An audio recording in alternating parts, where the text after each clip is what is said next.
qualify for in-demand jobs in IT, jobs in information specialist, jobs as a technical support specialist, IT technician, IT assistant, and then they have different entry-level introductories into different aspects of certification. So they don't just have a basic IT support, they have automation with Python certifications. They have all kinds of certifications. These are entry-level positions, certifications that once you get it, you put it on your resume, you find an entry-level position, now your foot's in the door, now you're getting experience as a teacher. Now your profession was a teacher, now you've got your foot in the door with no experience, and now you're going to get that experience. Once you get 6 months of experience, put that on your resume, level up. Now you have the option of either staying with that company or corporation, organization for some time, or leveling up by looking for another job and say, hey, I have 6 months of experience. That's how this works. Another thing you can do as a teacher, what I would consider if I was a teacher, is I would doing a lateral change or doing IT while I'm a teacher. Like if your staff, if you're in the district and they are having some issues with the network and they need help backing up computers, right? The kids have screwed up the computers and there's a virus. Go down there, volunteer your time, or ask the management of the faculty, the administrators, go to them and say, look, I'm trying to learn IT. I'm trying to get into IT. Do you guys have any positions for information technology? You'd be surprised how many organizations are starving for information technology people who will welcome your work doing information technology. You know,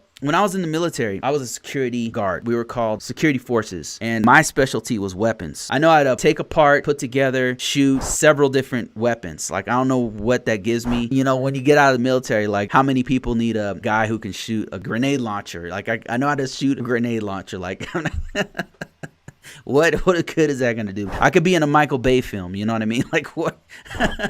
I don't know. I could probably be a police officer, real talk. But I didn't want to do that when I got out of the military. I wanted to be information technology. I was in the Air Force. I asked my supervisor, I said, sir, you know, I'm really trying to cross-train. That's what we called it, into IT or something else. You know, I'm just thinking of it. He said, no, you can't do that. I said, really? I said, why? He said, because our field, security forces, needs you. Like they really need people more than any other field, right? And I said, really? I said, you know, let me just check, just in case this guy doesn't know what he's talking about, right? So I went to an organization on base whose responsibility it was to manage our jobs. So I'll go there to the support office and I say, hey, I'm in security forces. I've been doing this for 5 years. I'm trying to transition into something else. Like, is there a way I can do that? You know? And he said, yes. I said, really? I said, okay. I'm trying to get into computers. Is there a computer job? And he said, yeah. And he brought out this book with all these computer jobs. All these, there was all sorts of jobs. There was all kinds of electricians. My supervisor told me that I'm in a field where they don't allow us to transition. He says, I see what he's saying, but actually there's some other fields that are hurting even more than security forces. I was like, really? He said, yeah, computer operator is really hurting bad. They're really looking for people.